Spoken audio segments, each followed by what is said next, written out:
All right बेटा, heading डालिए आप लोग, ज्योमेट्रिकल आइसोमेरिज्म। अच्छा, ज्योमेट्रिकल आइसोमेरिज्म स्टीरियो आइसोमेरिज्म के अंदर कॉन्फ़िगरेशनल चेंज में आता है, राइट। कॉन्फ़िगरेशनल चेंज का मतलब ऐसा चेंज जिसको करने के लिए हमें बॉन्ड को तोड़ना ही पड़े, बिना बॉन्ड ब्रेक किए हुए वो चेंजेस पॉसिबल ना हो, राइट। तो ज्योमेट्रिकल आइसोमर का मैं एग्जांपल देता हूं।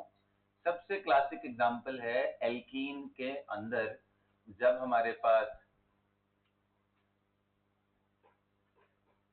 ऐसा कुछ ग्रुप आता है तो आप देखो ये डबल बॉन्ड है, डबल बॉन्ड डालते ही, पाई बॉन्ड डालते ही कितने लोग कह रहे हैं सर अब रोटेशन रेस्ट्रिक्टेड हो गया, जो फ्री रोटेशन पहले हो रहा था अब अपने आप नहीं हो सकता, क्योंकि रोटेशन होते ही ये बॉन्ड तोड़ना पड़ेगा, बॉन्ड ब्रेक होगा। और बॉन्ड ब्रेक होगा और इसको ब्रेक करने के बाद जो आप चेंजेस करके लेके आओगे वहां यहाँ पे CH3 और CH3, ये जो फॉर्म है इसकी प्रॉपर्टी और ये जो फॉर्म है इसकी प्रॉपर्टी बिल्कुल अलग अलग है। ये मॉलिक्यूल ही अलग अलग है, ये दोनों मॉलिक्यूल सेम है ही नहीं, इसलिए तो इनको आइसोमर बोल रहे हैं। Different molecules having same molecular formula are termed as isomer. Conformers are technically not counted as isomers, क्योंकि वो एक ही मॉलिक्यूल के अलग अलग सिर्फ potential energy form. Room temperature में भी ट्रांसफॉर्मेशन इधर से उधर होता रहता है ना। कन्फर्मर के अंदर जो एनर्जी बैरियर है, अगर आप इथेन की बात करो कन्फर्मर में, तो जो इथेन के अंदर हमने ये फॉर्म बनाया है इक्लिप्स्ड, एंड इसके बाद जो स्टैगर्ड फॉर्म बनता है ना, अगर मैं न्यूमान प्रोजेक्शन का हेल्प लूं तो ये फॉर्म जो बिल्कुल इक्लिप्स्ड है और ये फॉर्म जो स्टैगर्ड है, इनके बीच का एनर्जी गैप आपको मैं बताता हूं। रफली इनके बीच में एनर्जी गैप 3 किलो कैलोरी, 2.9 होता है to be precise, but 3 kilo calorie हम ले सकते हैं। किलो कैलोरी, एक कैलोरी में कितना होता है जूल जी? 4.2, तो 3 इंटू 4.2 कर दो, कितना आएगा? रफली 12-13 के आसपास आ रहा है ना। तो कहने का मतलब है बेटा कि ये जो एनर्जी है ना, जो हम यहां से बनाते हैं ऐसे, ये हमारा कौन सा फॉर्म है? लोवेस्ट एनर्जी ये वाला, और ये हायर एनर्जी जहां टॉर्शनल स्ट्रेन मैक्सिमम। अब आप सोचो 12 किलो जूल, 12 किलो जूल को इलेक्ट्रॉन वोल्ट में बदल के देखो, 12 kilo joule upon electron volt में बदलने के लिए हमें 96.5 से डिवाइड करना पड़ेगा, तब ये इलेक्ट्रॉन वोल्ट। तो ये वैल्यू देखो लगभग लगभग कितनी आएगी जी?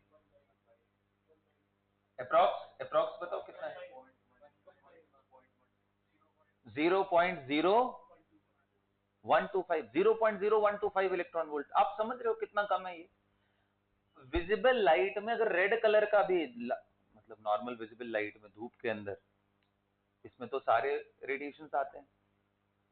विजिबल में तो विबग्योर वाली सारी आती है, प्लस जो सन से आ रही है रेडिएशन उसमें तो और भी यार अल्ट्रावायलेट भी आ रहे हैं, और भी तरह तरह के आ रहे हैं। और उनमें अगर आप 4000 से 7000 वाली रेंज भी कवर करते हो, जो कि विजिबल की है एंगस्ट्रॉम वाली, तो इससे एनर्जी निकालते हो, फॉर्मूला याद है सभी को? hc by lambda. तो ये रख के निकालोगे तो रेड वाली 1.6 इलेक्ट्रॉन वोल्ट के आसपास आएगी। आप सोचो एक फोटोन 1.6 इलेक्ट्रॉन वोल्ट का है, और इसको एनर्जी यहां से यहां जाने के लिए कितनी चाहिए? सिर्फ 0 पॉइंट में चाहिए इलेक्ट्रॉन वोल्ट में, तो यार बड़े आराम से मिल जाएगी एनर्जी ना। तो और लोअर यानी इंफ्रारेड वाले भी काम कर सकते हैं इसके लिए। इंफ्रारेड की रेडिएशन लेकर के भी अपने आप टर्न कर सकता है, विजिबल का भी इसे जरूरत नहीं है, विजिबल भी इसके लिए बहुत ज्यादा है। तो इसलिए मैं बोल रहा था कि ये अलग अलग फॉर्म्स नहीं है, ये फ्रोजन फॉर्म्स नहीं, अपने आप घूमता रहता है। यहां तक कि अगर आपको ध्यान हो पोटेंशियल एनर्जी का, कि अगर ये CH3 और H और यहाँ CH3 हो जाए, देखो जरा मैंने वैल्यू शेयर किया था आप लोगों से, कल ग्रुप में शेयर किया था कुछ। डाई ब्यूटेन के अंदर देखो जरा, चेक करो C2C3 कार्बन के बॉन्ड मिला? कितनी वैल्यू मैंने बताई थी?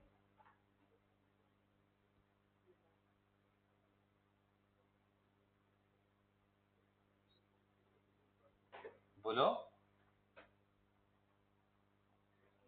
आप अगर ब्यूटेन का देखो तो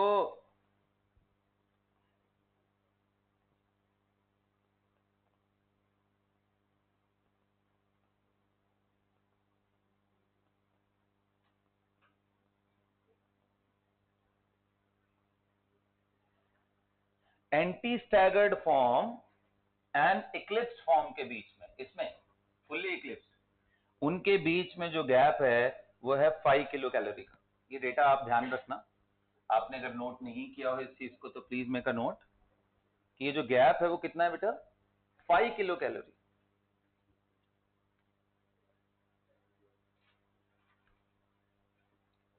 किलो कैलोरी। ये एंटी स्टैगर्ड वाला फॉर्म, ये एंटी स्टैगर्ड का फॉर्म था।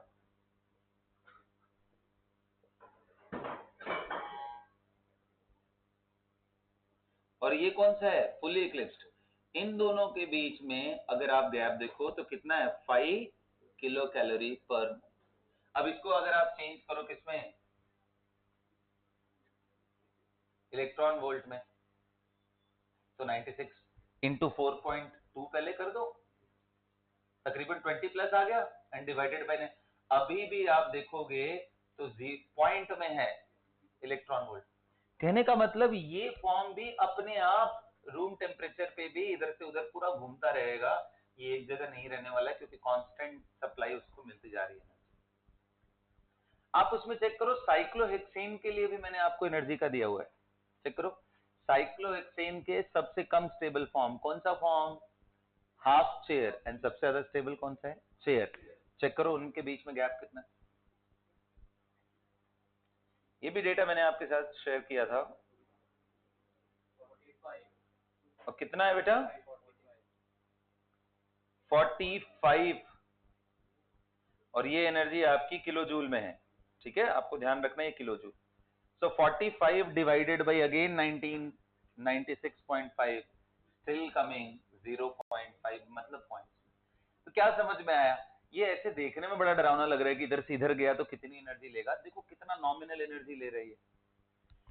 जबकि अगर एक पाई बॉन्ड आप ब्रेक करके इधर से इधर जाते हो तो ये काफी ज्यादा एनर्जी लेता है।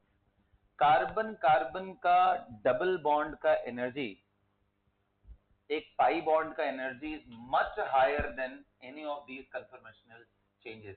इसलिए बोलते हैं ये मॉलिक्यूल और ये मॉलिक्यूल सेम नहीं है बेटा, ये और ये दोनों ही बिल्कुल अलग अलग मॉलिक्यूल्स हैं, इनमें कोई सिमिलैरिटी नहीं है, और ये कोई कंफर्मेशनल चेंजेस भी नहीं है इसमें और इसमें। इसलिए इनको कभी भी दूसरे फॉर्म में हम बदल नहीं सकते अपने आप, अपने आप नहीं चेंज होगा बेटा इसमें। ये दोनों फॉर्म इंटर कन्वर्टेबल नहीं है, ये ज्योमेट्रिकल आइसोमर। तो अब आप देखो ज्योमेट्रिकल आइसोमेरिज्म के लिए सबसे जरूरी की चीज क्या मिल रही है आपको, सबसे जरूरी वो है कि रेस्ट्रिक्टेड रोटेशन होना चाहिए, फ्री रोटेशन नहीं होना चाहिए। जब तक रेस्ट्रिक्टेड रोटेशन नहीं है बॉन्ड तोड़ना ही नहीं पड़ेगा एक फॉर्म से दूसरे। और दूसरी क्या चीज आपको देखने को मिल रही है कि ये जो CH3 है और ये जो CH3 है और यहाँ H है, H है, अगर इस H की जगह मैं CH3 कर दूं और फिर इसको ऐसे बदले तो कोई चेंजेस आपको दिखाई देंगे, ऊपर भी CH3 नीचे भी CH3, यहाँ भी ऊपर CH3, कोई चेंज आएगा, ऐसे तोड़ करके मैं करूंगा कोई चेंज नहीं आएगा। मतलब जिन दो एटम के बीच में रोटेशन रेस्ट्रिक्टेड हो उन पे अटैच्ड ग्रुप भी अलग अलग होने चाहिए। मतलब इस कार्बन पे एक CH3 तो इधर भी दूसरा ग्रुप होना चाहिए, सेम ग्रुप नहीं होना चाहिए। इधर एक CH3 तो दूसरा सेकेंड ग्रुप डिफरेंट होना ही चाहिए, हाइड्रोजन हो जाए, इथाइल हो जाए, OH हो जाए, कुछ भी हो जाए, बट ये दोनों ग्रुप आइडेंटिकल नहीं होने चाहिए। तो क्या समझ में आया, ज्योमेट्रिकल आइसोमर किस चीज में डिफर करते हैं, they differ in relative distance between two atoms और group of atom, okay, and mind it, they are configurational change, मतलब बिना बॉन्ड ब्रेक किए वो चेंज पॉसिबल नहीं है। अगर ये दो बातें सेटिस्फाई करता है तो वो ज्योमेट्रिकल आइसोमर है। कंडीशन क्या है वो मैं भी आप लिखवाता हूं, लिखो, geometrical isomer differs in relative distance या रिलेटिव रिलेटिव पोजीशन भी लिख सकते हो, डिस्टेंस भी लिख लो, ज्यादा बेटर वर्ड है, relative distance between two atoms और group of atoms, two atoms और group of atom.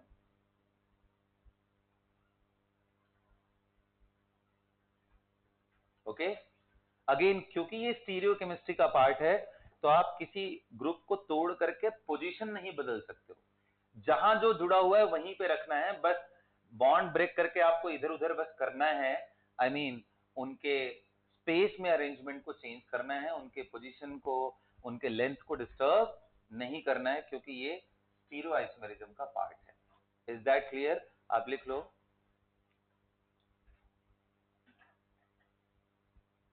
Geometrical isomerism या geometrical isomer are the part of configurational stereoisomers, configurational stereoisomer, और ये अंडरस्टूड है स्टीरियोआइसोमर का यहाँ पे मतलब क्या है। ओके अब अगला अगला पार्ट लिखो, कॉन्फ़िगरेशनल, क्या चीज लिखा है मैंने, कॉन्फ़िगरेशनल स्टीरियो आइसोमर। अब अगला पार्ट लिखो, ये दो ज्योमेट्रिकल आइसोमर किस चीज में डिफर कर रहे हैं? रिलेटिव डिस्टेंस तो है ही, और क्या डिफरेंस है? ये रिलेटिव डिस्टेंस बदलने से इनकी मेल्टिंग पॉइंट बदल जाती है, इनका बॉइलिंग पॉइंट बदल जाता है, डाइपोल मोमेंट बदल जाता है। लिखो, नोट करके लिखो, geometrical isomers also differs in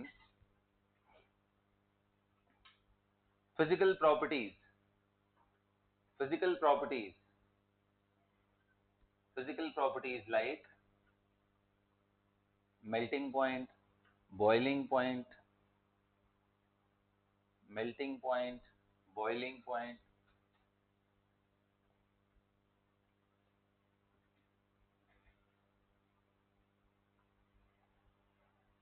the value of dipole moment। बताओ इन दोनों में कौन पोलर कौन नॉन पोलर है?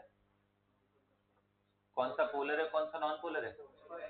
दिस वन इज पोलर, ये पोलर है, dipole moment not equal to zero. क्या दिख रहा है सभी को? ये देखो sp2 हाइब्रिडाइज्ड कार्बन है तो इसकी इलेक्ट्रोनेगेटिविटी थोड़ी ज्यादा है, तो डाइपोल हमेशा ऐसे जाएगा, ये सुनो, इसका डाइपोल का वेक्टर ऐसे जाएगा बेटा। तो ये दो डाइपोल एकदम अपोजिट नहीं है तो कैंसिल नहीं करेंगे, जबकि ये कितने लोगों को दिखाई दे रहा है, कैंसिल कर लेंगे। अपोजिट है, इनको उठा के यहाँ रखोगे, इसका डाइपोल क्या होगा? जीरो। देखो डाइपोल मोमेंट जीरो, इसका ना एग्जाम्पल के साथ लिखते जाना, ये लिखते जाओ, एग्जाम्पल लिख लो और लिखते चलो।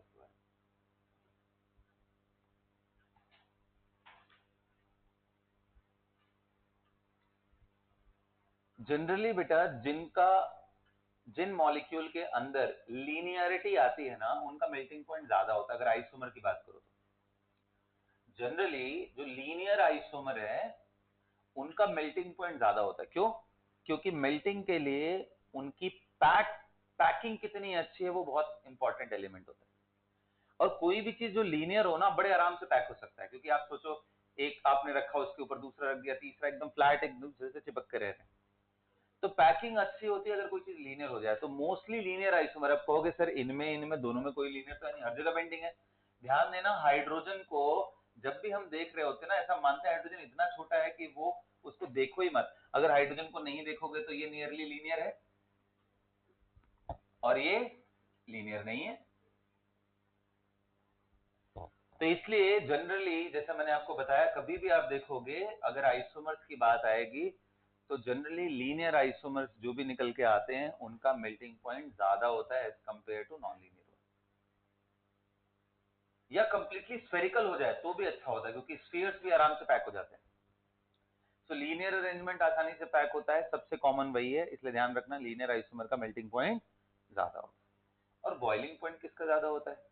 जिसका डाइपोल मोमेंट यूजुअली ज्यादा हो, जिनमें इंटरमॉलिक्यूलर फोर्सेस अच्छे हो, क्योंकि जो पोलर होगा वो दूसरे को डाइपोल डाइपोल से अट्रैक्ट करेगा। और पोलर मॉलिक्यूल का रिप्रेजेंटेशन कैसा होता है? प्लस माइनस, तो दूसरा भी यहाँ पे क्या आएगा? Minus plus, sorry plus minus, तो इनके बीच में ये अट्रैक्शन क्या है? डाइपोल डाइपोल का। तो ये एडिशनल अट्रैक्शन है। वॉन डेर वाल तो सभी में लग रहे हैं, वॉन डेर वाल के साथ साथ एडिशनल डाइपोल डाइपोल अट्रैक्शन की वजह से जनरली जो पोलर फॉर्म होते हैं उनका क्या ज्यादा होता है? Boiling point. क्योंकि बॉयल होते टाइम पे आपको ये बॉन्ड भी तोड़ना है, इनको दूर करना है, गैस फॉर्म में लेके आना है, ये अट्रैक्शन को भी हमें ब्रेक करना है। इसलिए बॉइलिंग पॉइंट कभी भी क्वेश्चन आए तो मोस्टली आप इंटरमोलिकुलर फोर्सेस से देख लो।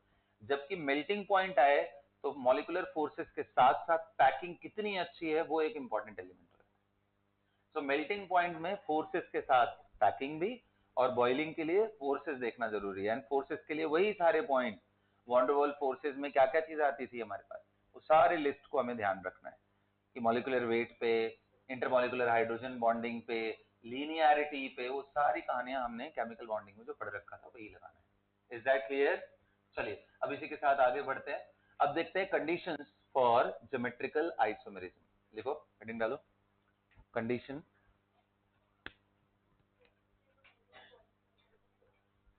हाँ, लिखवा दो, लिखो। ट्रांस विल हैव हायर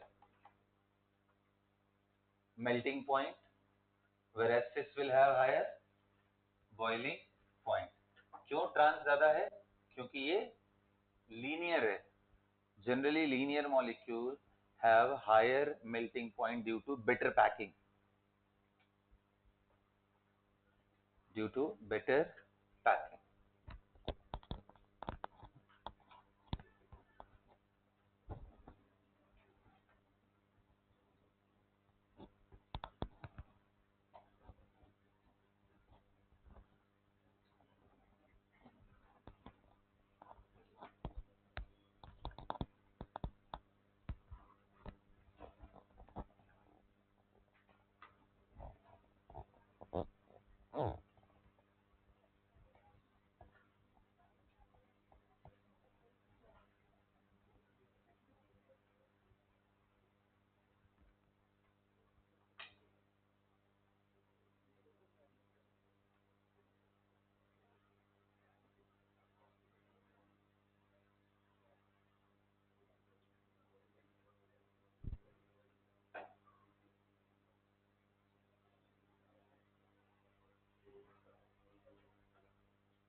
ठीक है बच्चों, यहां तक हो गया।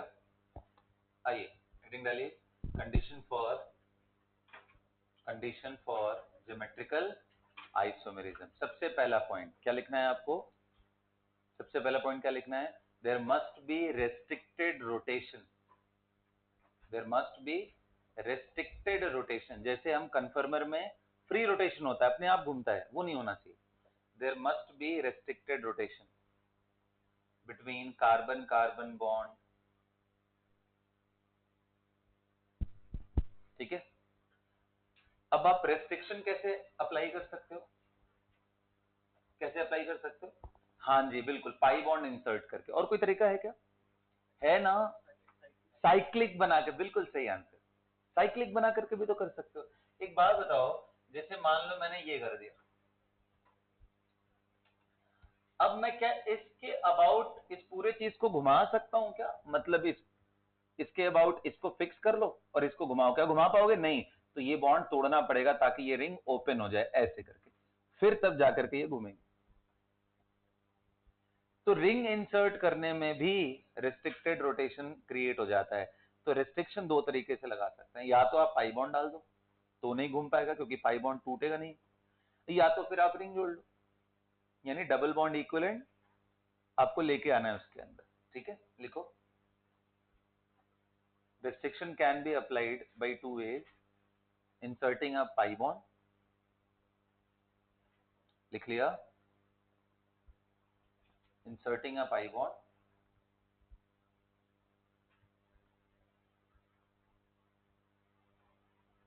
और forming a ring।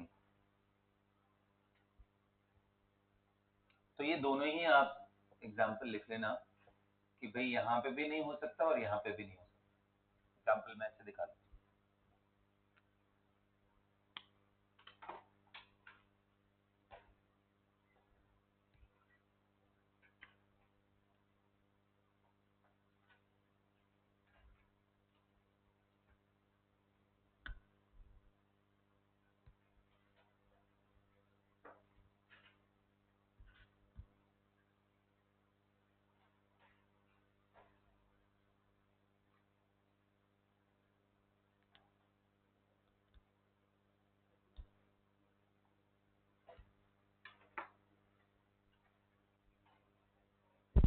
कर लिया बेटा। दूसरा क्या चीज अभी मैंने समझाया, अभी मैंने आपको समझाया कि अगर इसी रेस्ट्रिक्शन पे भी अगर ये दोनों सेम ग्रुप हो गए तो इधर ये CH3 और H अलग अलग है लेकिन ये सेम हो गए तो बताओ ये तोड़ करके अगर मैं इसको घुमा भी दूं, आप किसी साइड से घुमाओ, राइट वाला या लेफ्ट वाला, एक ही बात है ना यार, किसी साइड से घुमाओ, तो घुमाने के बाद कोई चेंज दिख रहा है क्या? देखो मैंने घुमाया, तोड़ा और इसको ऐसे पलट दिया, ये भी है। क्या कोई रिलेटिव डिस्टेंस चेंज हुआ? कुछ भी चेंज हुआ? मतलब ये आइसोमर नहीं बना सकता। तो क्या समझ में आया कि जो कंपेयर करने वाले ग्रुप हैं एक पर्टिकुलर कार्बन से जो अटैच्ड हैं वो दोनों अलग अलग होने चाहिए। लिखो, different groups must be attached to same carbon, different groups must be attached to same carbon, different group must be attached to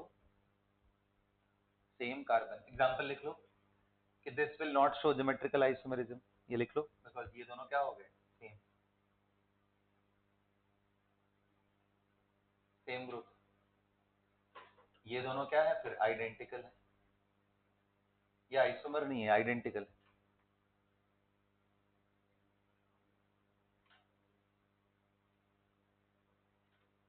अब इसी को ना थोड़ा सा और अच्छे तरीके से मैं आपको दिखाऊं, थोड़ा डरावने तरीके से, तो और मजा आएगा। देखो Me इधर कर दूं, इधर H कर दूं और इस जगह पे ऐसा साइकिल बना दूं।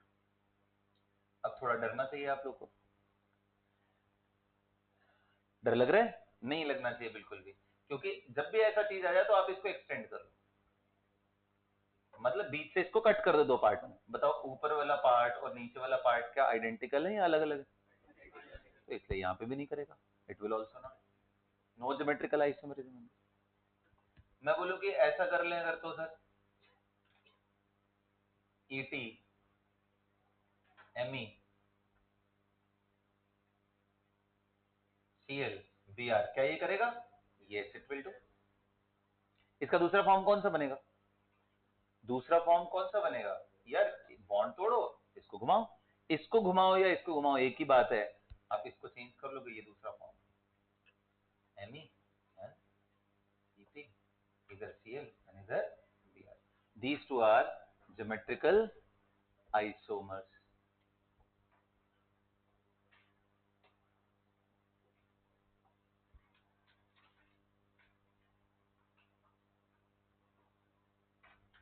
These two are geometrical isomers, ये आइसोमर। अब इसमें वर्ड सिस एंड ट्रांस नहीं यूज कर पाएंगे क्योंकि cis and trans is a very common word, right? वो तब आता है जब कम से कम अगल बगल पे अटैच कोई एक ग्रुप कॉमन हो, एडजेसेंट कार्बन पे अटैच कोई एक ग्रुप कॉमन हो, तभी आप सिस ट्रांस ले सकते। अदरवाइज हम क्या यूज करेंगे? E and Z, E and Z we are going to use, and E and Z करते समय हमें IUPAC के कुछ रूल्स को फॉलो करना पड़ेगा, so that I will tell you later. अभी फिलहाल यहाँ तक नोट करो, कर लिया यहाँ तक? अच्छा दूसरा मैं एक एग्जांपल दिखाता हूँ, ये देखो जरा, देखो क्या दिख रहा है आपको? इधर मैंने H अटैच कर दिया, इधर Cl, और ये H और ये Cl, क्या रेस्ट्रिक्टेड रोटेशन है यहाँ पे? हाँ जी है। अब बताओ अगर मैं ये बॉन्ड तोड़ करके इनको स्विच कर दूं तो ये दूसरा मॉलिक्यूल बन जाएगा, है तो ये आइसोमर क्योंकि फॉर्मूला वही है, मैंने एटम नहीं बदले हैं, सिर्फ उनका स्पेस में अरेंजमेंट। ये कौन सा फॉर्म है? सिस, और ये कौन सा है? क्या समझ में आया क्यों cis trans? Same group same side अगर हो जाए तो वो सिस बनता है, मतलब नजदीक हो जाए तो सिस बनता है, दूर हो जाए तो ट्रांस बनता है। ये कॉमन तरीका है ज्योमेट्रिकल आइसोमर को बुलाने का। तो this is also an isomerism, ring के अंदर आइसोमरिज्म दिख रहा है, आप लिख लो, ये भी एक एग्जांपल, इट विल शो। अगर यहीं पे मैं चेंजेस कर दूं ऐसा कि एक बन जाए H और एक बन जाए Cl और दूसरी तरफ एक D हो जाए और दूसरा भी D हो जाए, DD का मतलब ड्यूटेरियम एंड ड्यूटेरियम, क्या ये शो करेगा? नहीं करेगा, क्योंकि ये जो दो कार्बन थे इनसे अटैच्ड ये दोनों ग्रुप, इस पर्टिकुलर एक कार्बन से अटैच दोनों ग्रुप आइडेंटिकल हो, तो दो ग्रुप अगर सेम हो जाएंगे एक ही कार्बन से अटैच तो वो नहीं कर पाएगा, फॉर द रीजन क्योंकि आप चेंज भी करोगे तो कोई आपको बॉन्ड तोड़ करके रीअरेंज भी करोगे तो आपको दिखाई नहीं देने वाला है कोई विजिबल चेंज। क्या समझ में आ गया सबको? Okay, so restricted rotation is one thing and the other thing is same carbon must have different group attached to it. Okay, और एक पॉइंट लिखवाता हूं, that is very very important. हालांकि इतना इनफ है, इससे ज्यादा कोई जरूरत नहीं है आपको लिखने का। रिलेटिव डिस्टेंसेस अलग होने चाहिए, लेकिन फिर भी मैं एक एग्जांपल लूंगा उसको समझाने के लिए, ताकि आपको उसमें और क्लैरिटी आए। लिखो तो, द कंपेयरिंग ग्रुप्स, कौन से ग्रुप का कंपैरिजन कर रहे हैं सिस ट्रांस के लिए? इन दोनों का, इन दोनों के साथ 4 ग्रुप इन्वॉल्व है। The comparing group must be in same plane. The comparing groups must be in same plane.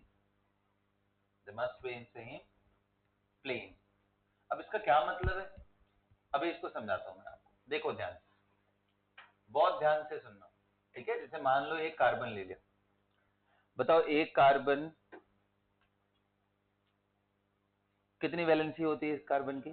4 होती है, और मैं चारों से अलग अलग, मतलब चारों साइड में मैंने अलग अलग लगा दिया, FCl BRN। अब मैं आपसे पूछूंगी क्या इसका ज्योमेट्रिकल आइसोमर बन सकता है? तो कई लोगों को जो अगर 3D नहीं देखते हैं, उनको ये लगेगा कि अभी तो सर आयोडीन एंड ब्रोमीन नजदीक है, 90 डिग्री पे एक तरह से। और अगर एक आप इसको चेंज कर लो तो ऐसा बन सकता है, फ्लोरीन यहाँ ला दो, यहाँ फ्लोरीन एंड यहाँ आयोडीन एंड यहाँ क्या डाल दो आप, ब्रोमीन, और यहाँ क्लोरीन। तो अब देखो सर वही आयोडीन एंड ब्रोमीन दूर हो गए। तो लग तो रहा है कि ये दोनों इसके रिस्पेक्ट में सिस हैं और इसके रिस्पेक्ट में ट्रांस हैं, बट रियलिटी ऐसा नहीं है। क्यों नहीं है? Yes, because this arrangement is not planar. This arrangement is tetrahedral. कैसा अरेंजमेंट है ये? टेट्रा। अब आप सोचो, ये है टेट्राहेड्रल, तो पहले यहाँ पे क्या अटैच था? मान लो ये ब्रोमीन है, ब्रोमीन ब्रोमीन किसी को मान लो यार, इसको मान लो ब्रोमीन, और ये आयोडीन, ये ब्रोमीन है और ये आयोडीन है। मैंने क्या किया इधर? ब्रोमीन को फ्लोरीन से एक्सचेंज कर दिया, ये क्या है ना? तो फ्लोरीन मान लो ये। अभी बताओ ये डिस्टेंस आ रहा है, जितना इसका यहाँ एंगुलर डिस्टेंस है, क्या उतना ही एंगुलर डिस्टेंस यहाँ है? अगर मैं इसको उठा करके इसको यहाँ लाऊं और इसको इधर लेके आऊं, तो क्या डिस्टेंसेस में कोई चेंज हुए? तो मैंने यही पहली कंडीशन लिखवाई थी कि relative distance between to group must be different, तभी जाकर के आएगा ना। रिलेटिव डिस्टेंस अलग अलग होना चाहिए। Geometrical isomer must differ in relative distance of between two groups और ग्रुप बिटवीन टू एटम्स और group of atoms. Is that clear? तो लेकिन अगर यही चीज आप सोचो, ये अरेंजमेंट टेट्राहेड्रल ना हो करके अगर ये प्लेनर होता तब मजा आ जाता। देखो ये प्लेनर है। अब बताओ, ये पेन और ये ग्रीन के बीच में एंगुलर डिस्टेंस कम है, लेकिन अगर मैं इसको तोड़ करके इसको नीचे इसको ऊपर कर दूं तो अब इनके बीच में डिस्टेंस है। तो प्लेन में होने का ये फायदा है। ग्रुप 4 ही हैं, लेकिन 3D में हो गए तो गड़बड़ है, और अगर चारों ग्रुप एक ही प्लेन में हो गए तो तब चांस क्रिएट होता है। तो इसलिए मैंने थर्ड पॉइंट लिखवाया, the comparing group, all 4 comparing group must lie in same plane. अब कहोगे सर एक बात बताओ, रेस्ट्रिक्टेड रोटेशन करके क्या ऐसा पॉसिबिलिटी है क्या कि वो प्लेन के बाहर भी जा सके? हाँ है ना, आपको दिखाता हूं। एक स्ट्रक्चर आता है जिसका नाम है एलीन, कॉन्जुगेटेड ईन का सबसे छोटा मेंबर है। कॉन्जुगेटेड ईन, सॉरी क्यूमुलेटेड ईन का सबसे छोटा मेंबर है। क्यूमुलेटेड ईन का मतलब होता है लगातार डबल बॉन्ड, लगातार double bond.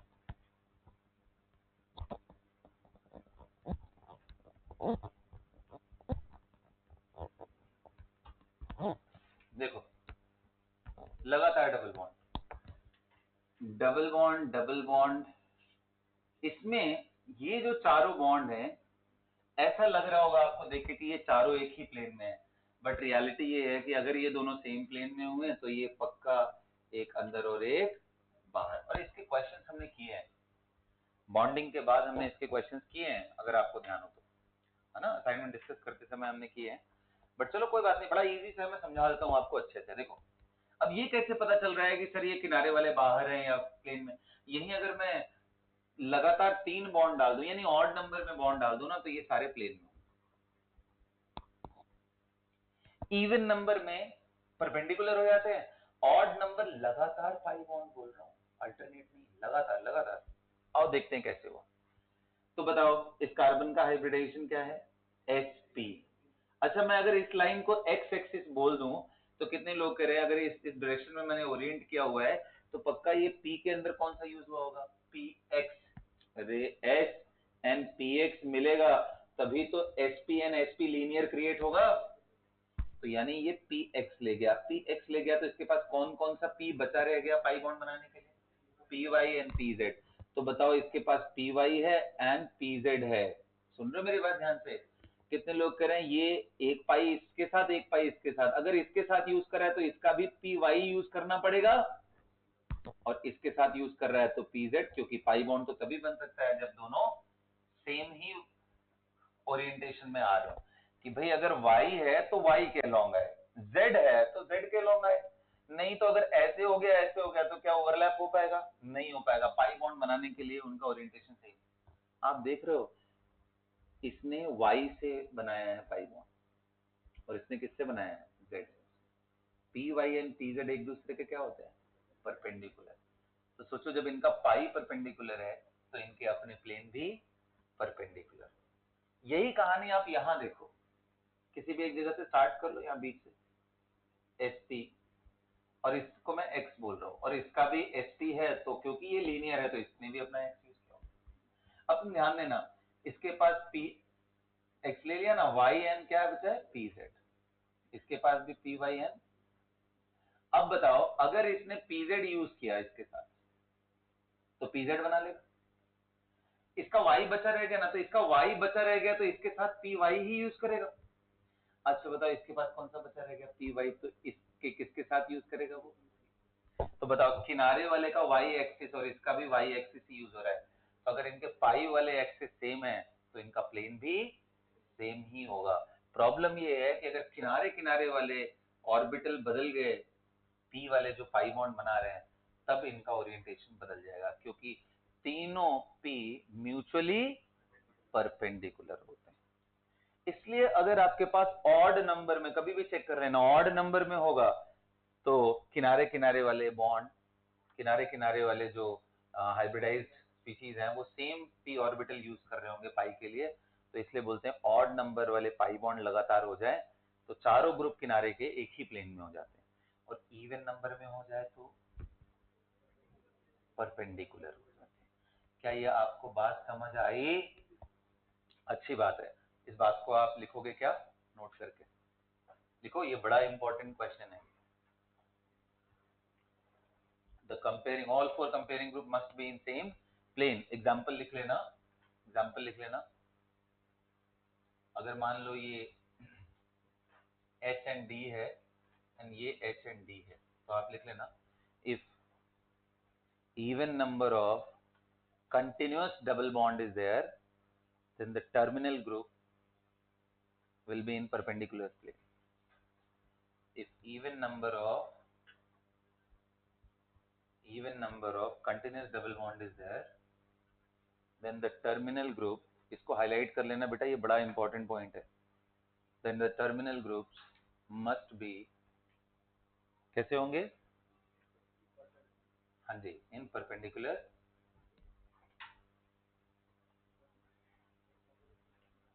terminal groups must be in perpendicular plane।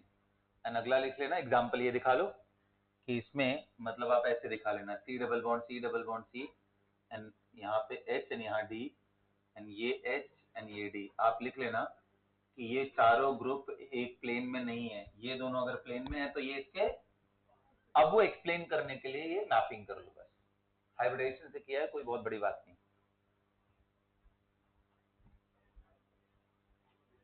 उसको समझने के लिए आप मैपिंग कर लो।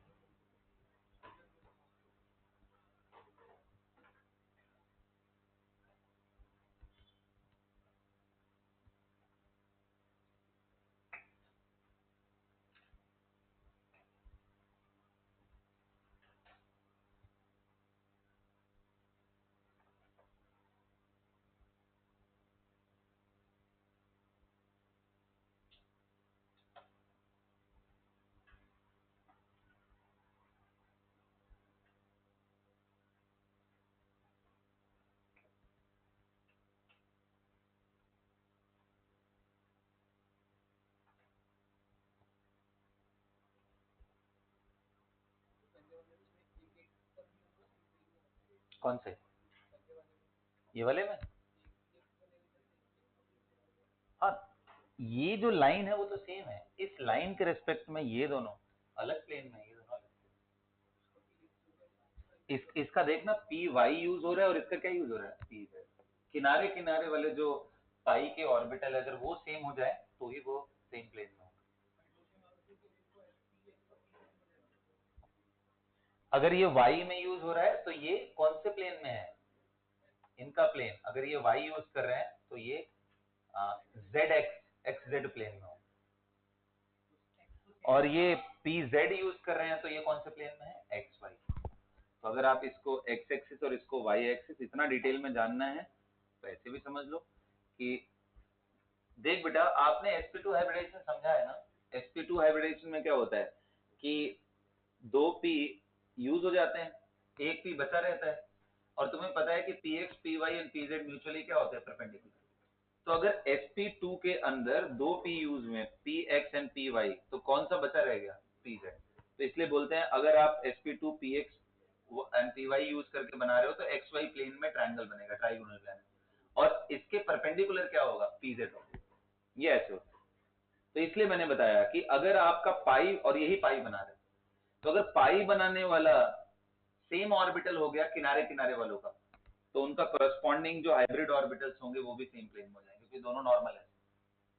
लेकिन अगर यही अलग अलग हो गए तो इनके प्लेन भी अलग अलग होते हैं। ये चीज मैं आपको समझाना कि अगर ये y है तो ये xz प्लेन है, अगर ये z है तो xy प्लेन है। लाइक दैट आप जो भी यूज करना चाहते हो, हमेशा जो p बचा रहता है उसके परपेंडिकुलर प्लेन में sp2। किनारे वाले का हाइब्रिडेशन क्या है, sp2, इसका हाइब्रिडेशन क्या है, sp2। तो तीन ऑर्बिटल है, एक तो इस लाइन के लॉन्ग हो गया, और दो कैसे रखना है वो डिपेंड करता है कौन सा प्लेन हमारे पास बचा है। ठीक है, ओके जी। तो चलो इस डिबेट को यहीं खत्म करते हैं। अब मैं एक और चीज आपको दिखाता हूं, देखो आप कंटिन्यूस रिंग अटैच करते जाओ, देखो ध्यान से। जैसे मान लो आपको स्पाइरो रिंग समझाया था जिसमें एक कॉमन कार्बन होता है फ्यूज रिंग में, मैं आपको ना स्क्वायर बना बना के दिखाता हूं, ये देखो। अब बताओ स्क्वायर के ये सारे कार्बन तो एक ही प्लेन में है, लेकिन मैं बोल दूं इसके एक कार्बन को अटैच करके एक और स्क्वायर बनाओ,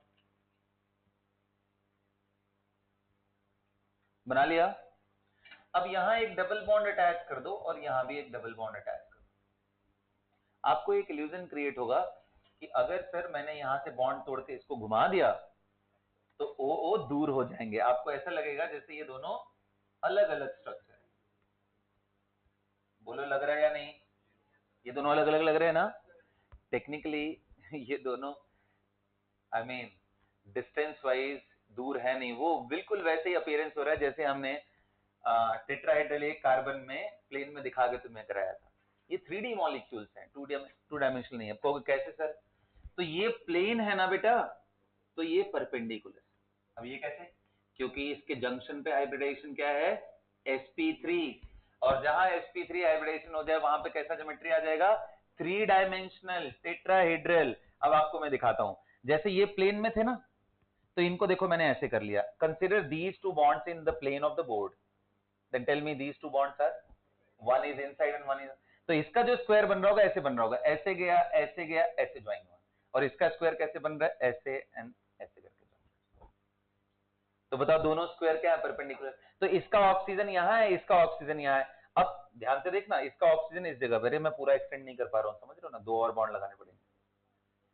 अब तुम इसको तोड़ कर अगर नीचे करोगे तो ऊपर से जितना डिस्टेंस है तोड़ के नीचे ही आएगा ना, यहां से ये डिस्टेंस और यहां से ये डिस्टेंस दोनों सेम होंगे। लेकिन ऐसे प्लेन में बनाने से कैसा लग रहा है, कितना दूर हो गए, ये इल्यूजन क्रिएट हो रहा है।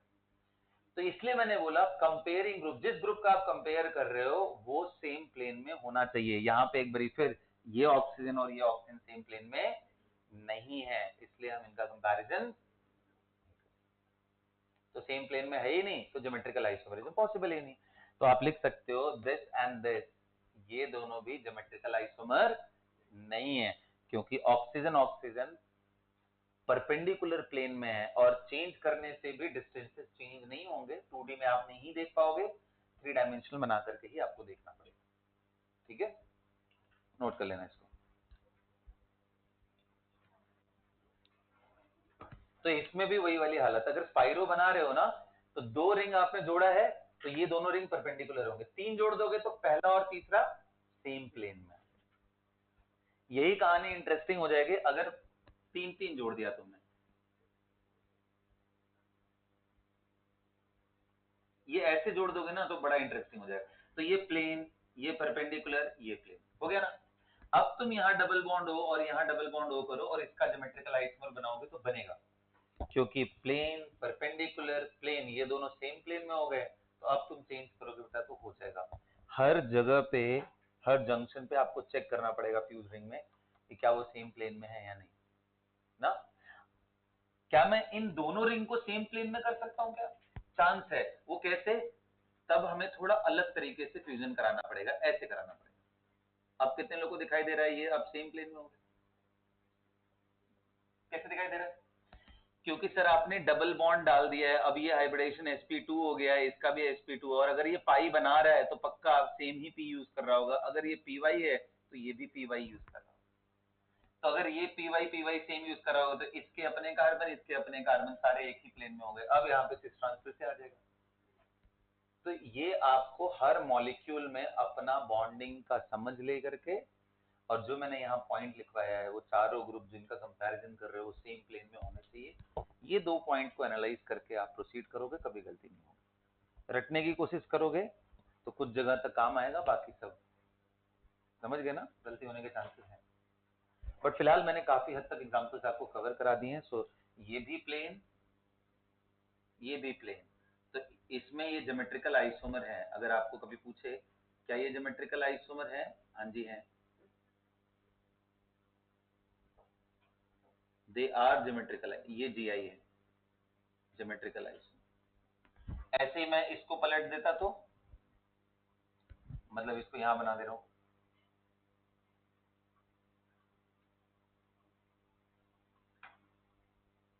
ये भी जी आई है, और ये दोनों not G I. Geometrical isomer, geometrical isomer, G आई।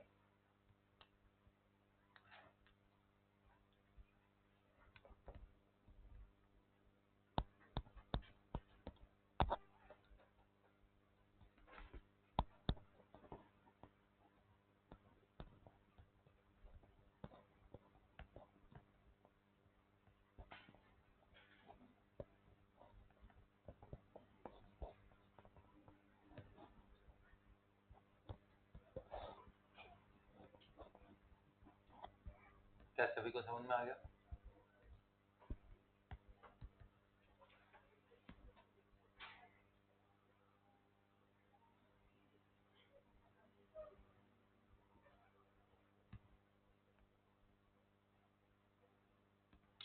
हो गया बेटा, बोलो। ठीक है, तो अब थ्योरी कंप्लीट एंड इनसे रिलेटेड न्यूमेरिकल्स, मतलब जो मैंने एग्जांपल्स देने थे वो भी कंप्लीट है। मैं क्वेश्चन देता हूँ, करो आप लोग, और उसके बाद हम लोग ईजेड समझेंगे कैसे निकालते हैं। ठीक है, come on do it guys, right it down.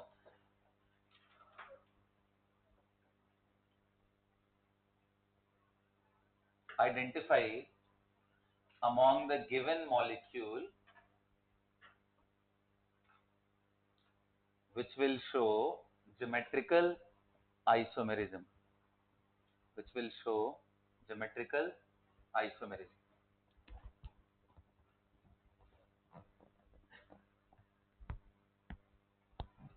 Which will show geometrical isomerism.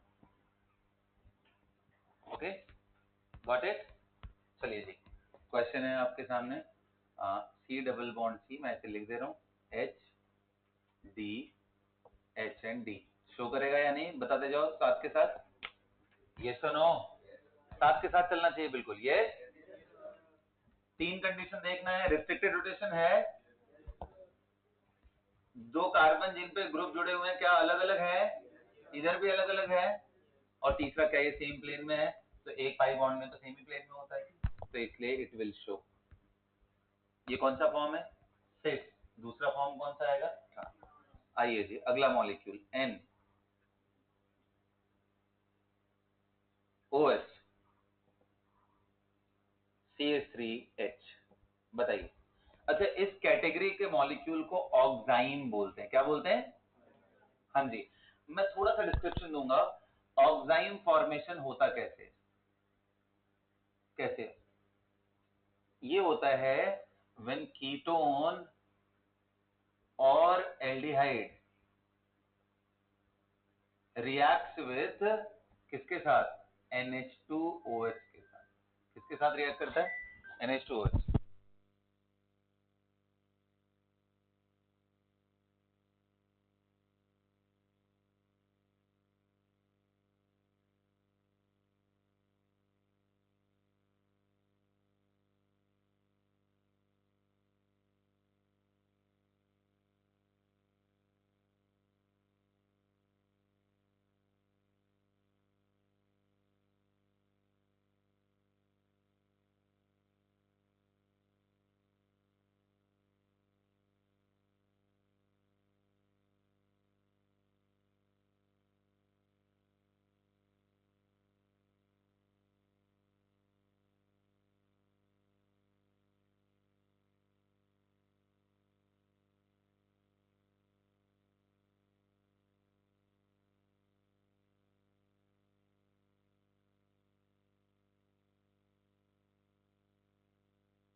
कर लिया आप लोगों ने? कैसे बनता है? व्हेन एल्डिहाइड और कीटोन रिएक्ट विद NH2, इसका नाम होता है बेटा, इसको बोलते हैं हाइड्रोक्सिलअमीन। क्या बोलते हैं? अच्छा, नाम देखो बड़ा इंटरेस्टिंग है, आप समझ सकते हो। अमीन मतलब NH2 ग्रुप, हाइड्रोक्सिल किसको बोलते हैं? OH। सो हाइड्रोक्सिलअमीन से जब रिएक्ट करता है एल्डिहाइड एंड कीटोन, मैं यहाँ पे आपको रिप्रेजेंटेशन भी दिखा दे रहा हूँ एल्डिहाइड एंड कीटोन का।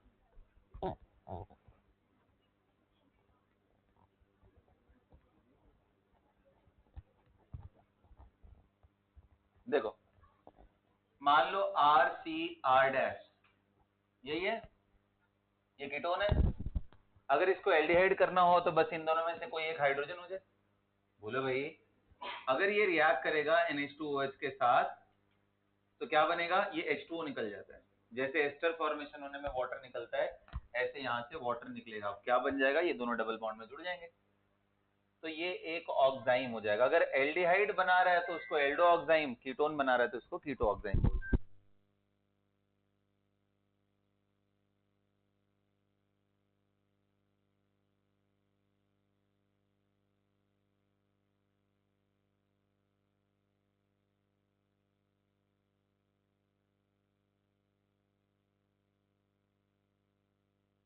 कर लिया बेटा यहां तक? ओके, सो यहाँ पे हाइड्रोक्सिलअमीन व्हेन रिएक्ट्स विद एल्डिहाइड और कीटोन इट फॉर्म्स ऑक्साइम। तो मुझे बताओ, आपको क्या लगता है ऑक्साइम ज्योमेट्रिकल आइसोमेरिज्म शो करेगा? करेगा या नहीं? बोलो। बिल्कुल करेगा, क्यों नहीं करेगा? ये बताओ, रेस्ट्रिक्टेड रोटेशन है कि नहीं है? एडजेसेंट कार्बन एटम हो या जो भी एटम आपस में जुड़े हुए हैं, क्या इनके ग्रुप जो लगे हुए हैं वो अलग अलग हैं? अब आप कहोगे सर यहाँ दो ग्रुप तो दिखा ही नहीं है, दूसरा वो आपको दिख नहीं रहा है, वो लोन पेयर है। पहला है दूसरा। और मैं कह रहा हूं अगर ये नहीं भी रहता तो बताओ, अभी CH3 एंड OH के बीच का डिस्टेंस x है, जब आप चेंज करते तो क्या डिस्टेंस बदल जाता? तो तब भी होता। अगर ये लोन पेयर नहीं भी रहता और ये इस तरह से अरेंजमेंट होता तो भी ये करता। तो ये it will show, oxime show करेगा।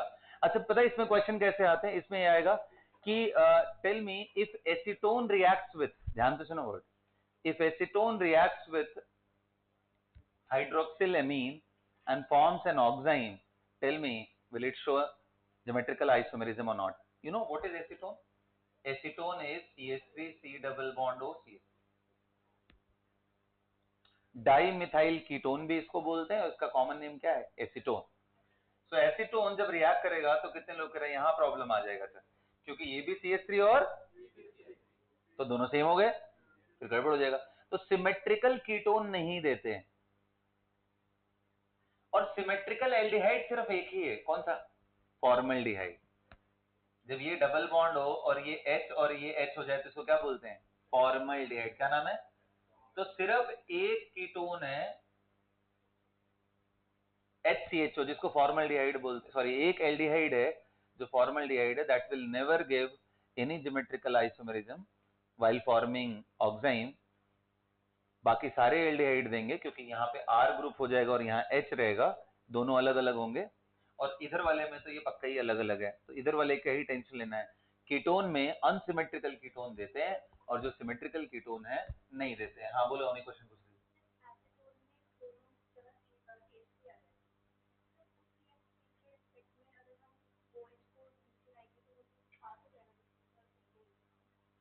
नहीं, ऐसा नहीं है, वो तुम्हें ऐसा लग रहा है बस। देखो देखो, अवनी का ये कहना है कि सर ये बताओ OH एंड CH3 यहाँ लगाया, CH3 यहाँ लगाया, आप यहाँ से यहाँ का डिस्टेंस x बोल रहे हो और जैसे ही OH नीचे आ जाएगा तो ये डिस्टेंस कितना हो जाएगा? y। इसने सही बोला यार, कुछ गलत नहीं बोला, ये y हो जाएगा। तो सर डिस्टेंसेस तो चेंज हो रहे हैं। मैंने बोला आधी चीजें देख रहे हो, ये CH3 और ये भी CH3 है, सुनो, ये डिस्टेंस x है और ये y है ना?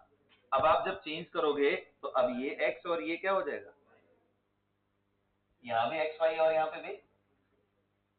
और दूसरी चीज मैंने बोला है, ऐसे चेंज जिनको बॉन्ड तोड़ करके ही करना पड़े।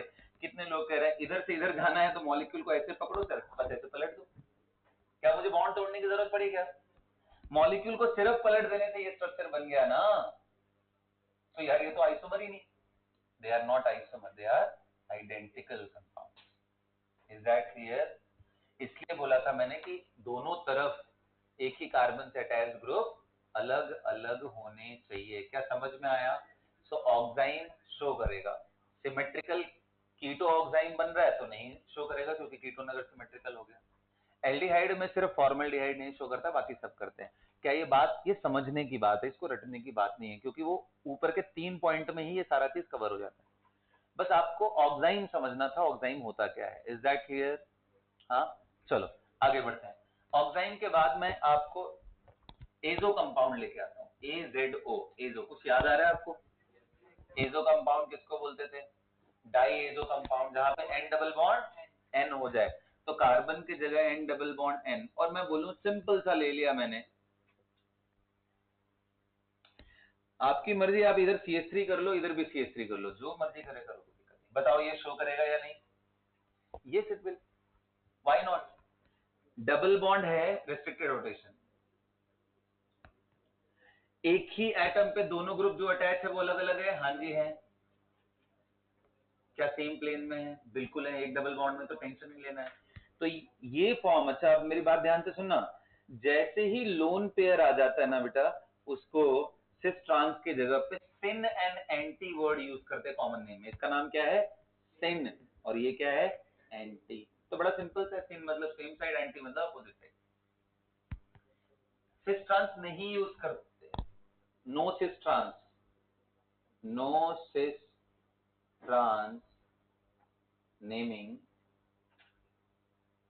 when lone pair is present is one is acting like one of the group,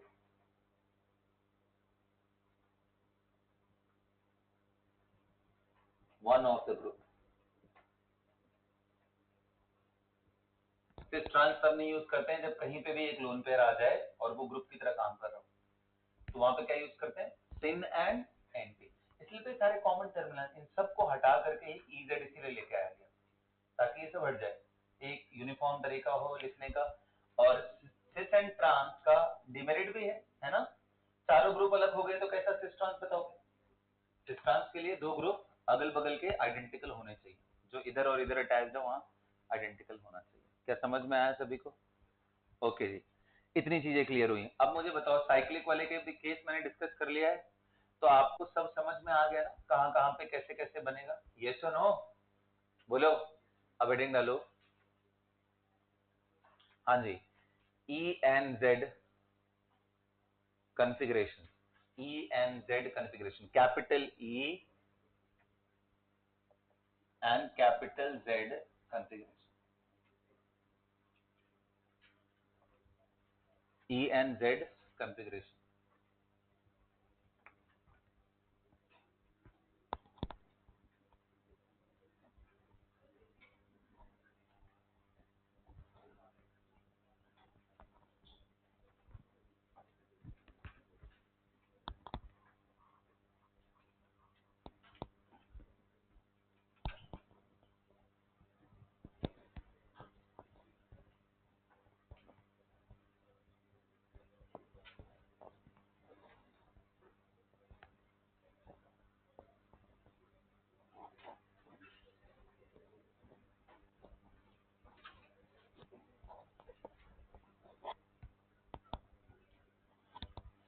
ENZ configuration. क्या समझ में आया सभी को? ENZ configuration के बारे में मैं बात कर रहा हूँ। आइए देखते हैं, ध्यान से समझना है इसमें ना। तो इसमें एक रूल है जो हमें फॉलो करना होता है जिसका नाम है CIP रूल। अब ये रूल का यूज क्या है? इसका यूज है प्रायोरिटी डिसाइड करने के लिए। दो कार्बन से अटैच्ड जो भी ग्रुप रहने वाले हैं ना, इनको 1 to 1 2 करके प्रायोरिटी डिसाइड किया जाता है। ये हमारा स्टीरियो सेंटर है, ज्योमेट्रिकल सेंटर था, स्टीरियो सेंटर, स्टीरियो कार्बन। इस पे अटैच जो भी ग्रुप है इनका रिलेटिव प्रायोरिटी डिसाइड करना है। 1 2 दो ग्रुप लगे हुए हैं तो 1 2, ऑप्टिकल वाले में 4 4 होते हैं तो 1 2 3 4 लगाना पड़ता है। एक ही कार्बन से अटैच जितने भी ग्रुप है उनका नंबरिंग करना है प्रायोरिटी के हिसाब से। तो CIP रूल। तो मान लो अगर ऐसा हुआ कि आपने नंबरिंग 1 and 1 वाले ग्रुप की और इधर 2 and 2 आ रहा है, एंड एक तरफ ऐसा आ रहा है कि इधर 1 और 1 इस साइड आ रहा है, ये 2 एंड ये 2 आ रहा है। समझ रहे हो ये 1 2 क्या है? These are the priority order of different groups attached to the same carbon. अगर ये फॉर्म आता है, सेम साइड में आ रहे हैं सेम प्रायोरिटी वाले, तो उसको बोलते हैं Z कॉन्फ़िगरेशन। क्या बोलते हैं? और अगर ये अपोजिट साइड आ रहे होते हैं तो E। लिखो, if the same priority group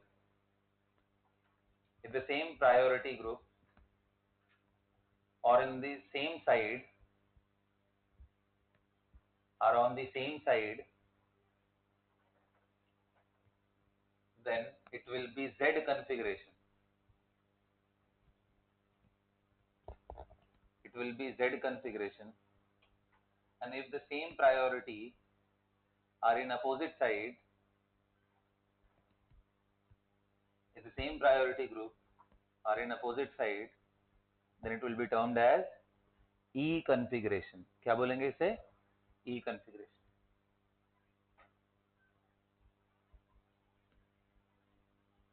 same side में हो तो बेटा Z, अपोजिट साइड में हो तो उसे क्या बोलेंगे? E configuration. आगे नीचे एग्जांपल लिखो पहले और फिर नीचे पॉइंट लिखो, ये दोनों लिख करके।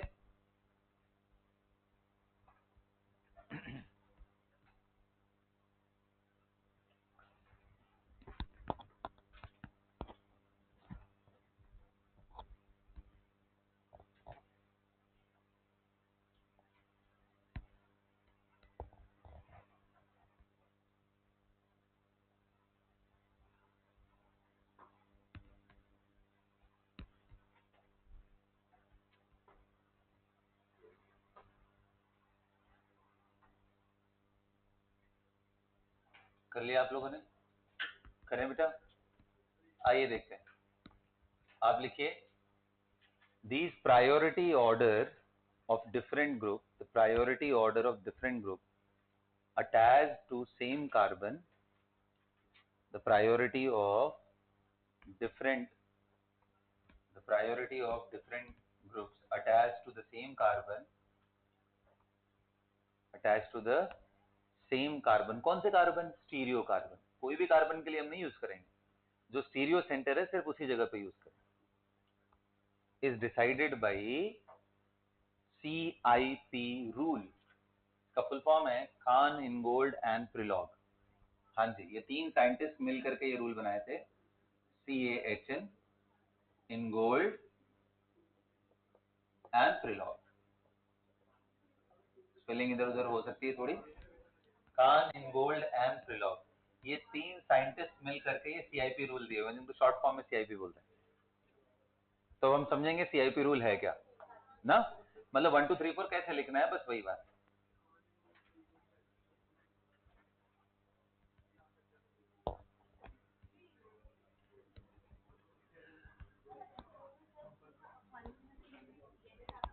हाँ जी, हाँ हाँ, प्रायोरिटी मैंने यहाँ वर्ड क्या यूज किया, बस। ना ना ना ना, 1 2 3 4 बस वही प्रायोरिटी सेम होना चाहिए ना। अब अभी दिखाते हैं तुम लोगों को ना, इधर ध्यान से देखो, बहुत आसान है। इनमें सेट ऑफ रूल्स है 4 5, उनको आपको अभी याद कर लेना है तुरंत के तुरंत, तभी हम लोग इधर समझ पाएंगे। ठीक, देखो हाईएस्ट प्रायोरिटी यानी 1 किसको मिलता है? स्टीरियो कार्बन से अटैच, डायरेक्टली अटैच एटम।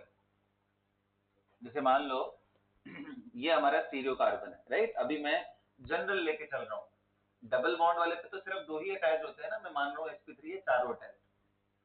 अब इस पे मान लो फ्लोरीन है, यहाँ क्लोरीन है, यहाँ ब्रोमीन है, और यहाँ CH2 आयोडीन ऐसा लगा हुआ है। तो ऐसा बोलते हैं कि ये हमारा स्टीरियो सेंटर है।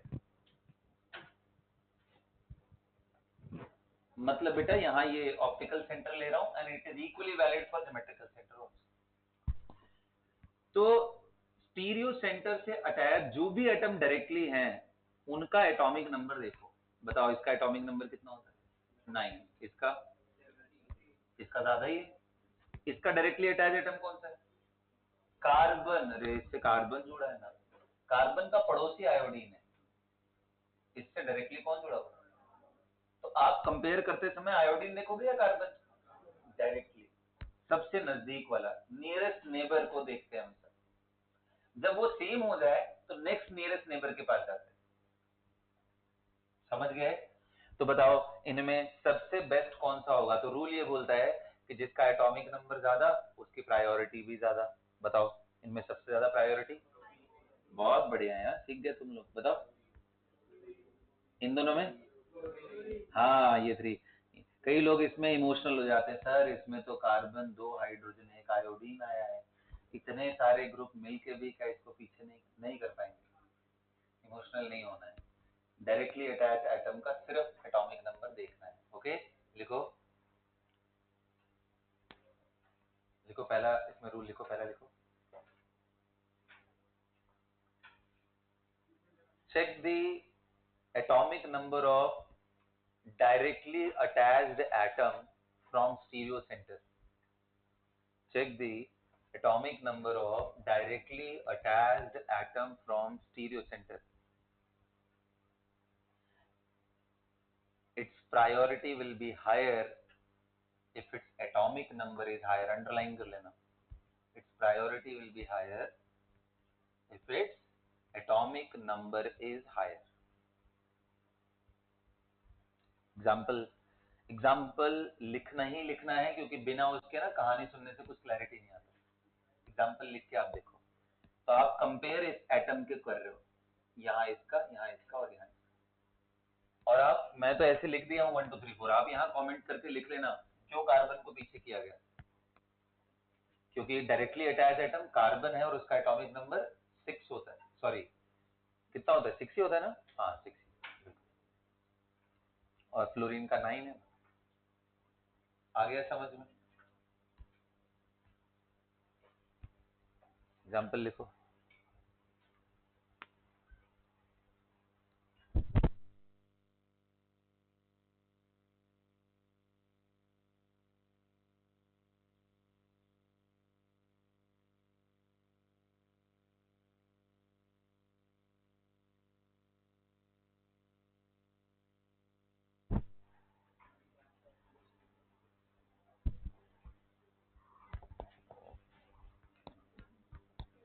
चलो बेटा दूसरा रूल लिखते हैं।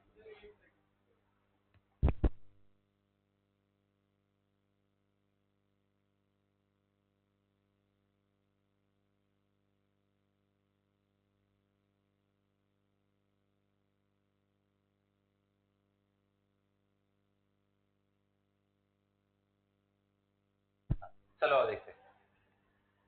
Okay, second rule. अब अगला केस क्या बनता है कि मान लो कि जो स्टीरियो सेंटर है, बात नहीं बेटा बिल्कुल भी ना, मान लो स्टीरियो सेंटर से, अब मैं ज्योमेट्रिकल ही ले रहा हूं, इससे अटैच पहला भी कार्बन एंड दूसरा भी कार्बन ही रख दूं, अब बताओ इन दोनों में किसका हो? तो पहले nearest neighbour, carbon carbon same हो गए, तो अब नेक्स्ट नियरेस्ट नेबर, आप कहोगे सर नेक्स्ट नियरेस्ट नेबर, तो इस कार्बन का नेक्स्ट नियरेस्ट नेबर तो दो है, एक हाइड्रोजन है और एक ब्रोमीन। तो किसको ध्यान दोगे? हाइड्रोजन को नहीं, आप नियरेस्ट नेबर में भी उसको टक्कर में लेके आना है जिसका एटॉमिक नंबर ज्यादा हो। तो इन दोनों में किसका हो जाएगा? आयोडीन का। तो इसलिए ये 1 एंड इसलिए समझ में आया? लिखो, if first atom, if the directly attached atom, या फर्स्ट एटम लिख लो, the directly attached atom is same, if the directly attached atom is same, then compare the atomic number of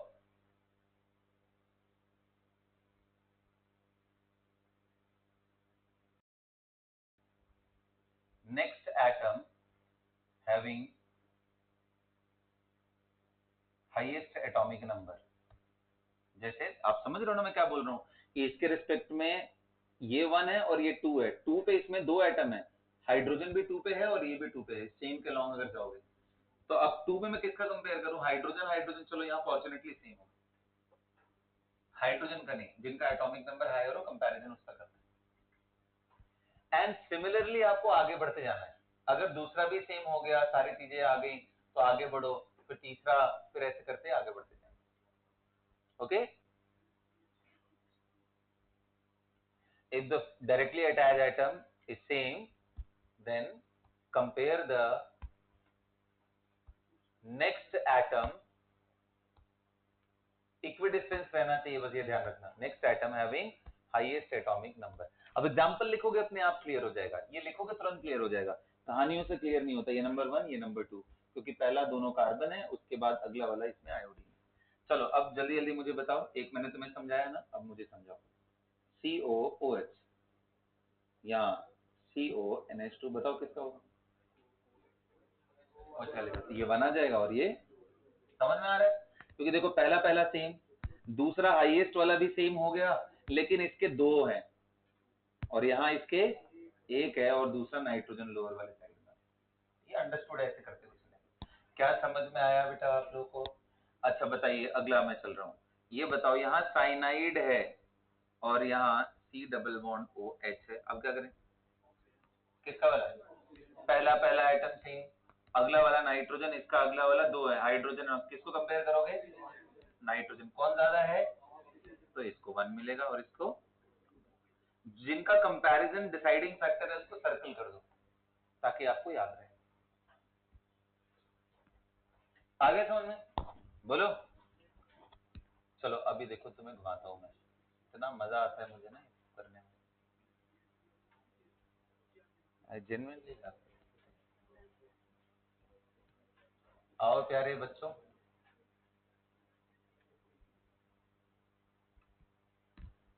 isn't it nice?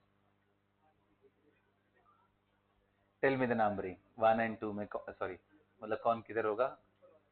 ऊपर वाला first, कितने लोगों को दिख रहा है ऊपर वाला फर्स्ट? अक्षिता सोच रही है, ठीक है, सोच लिया। आओ देखो, पहला आइटम कार्बन, दूसरा आइटम यहाँ ऑक्सीजन है और कार्बन है, मैं किसको कंपेयर करूं? यहाँ दूसरा कार्बन, इधर भी दूसरा, समझ में आया? तो यार इसी चेन के लॉन्ग ये 1, ये मतलब समझ लो यार, मैं अल्फा बीटा लिख दे रहा हूँ, अल्फा बीटा बीटा, ये अल्फा बीटा एंड बीटा। क्या आ गया समझ में? बोलो। और मजा कर रहा हूँ तुम लोग को, सोचो गेम ही है अभी।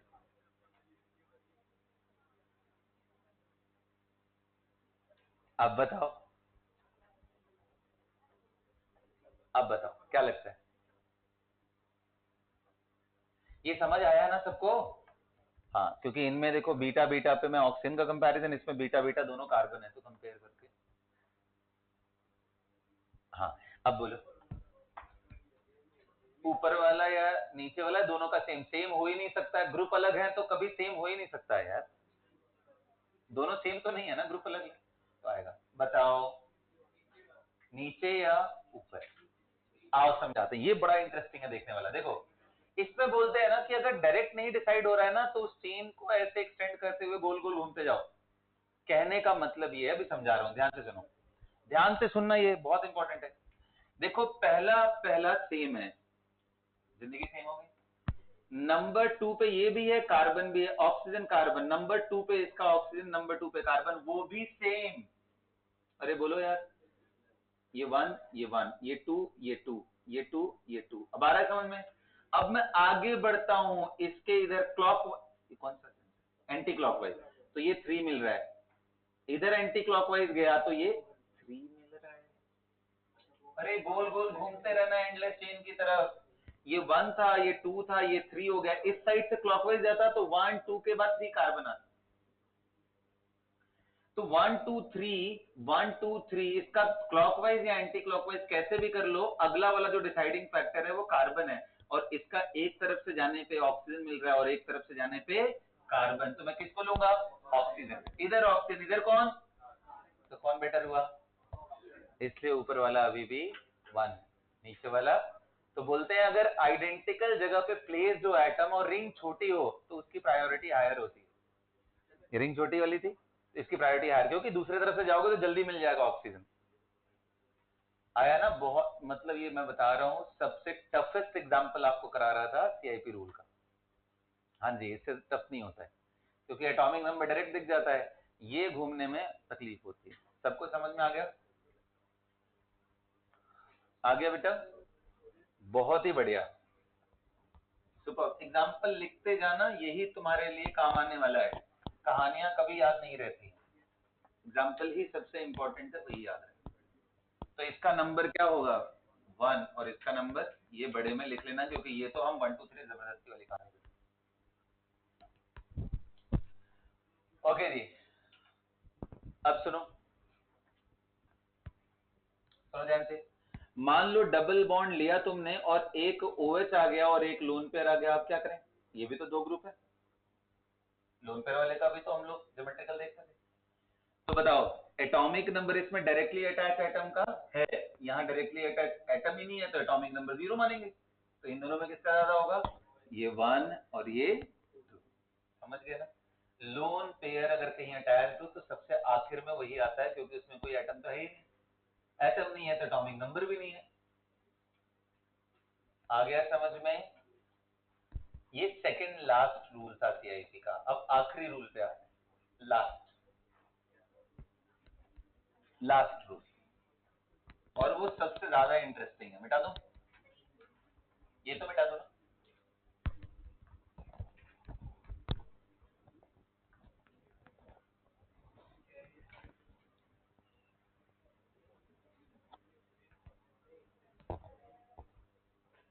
Loan pair get last priority. Okay, अब देखो मैं एक कंपेयर करना चाह रहा हूं, ध्यान से सुनना।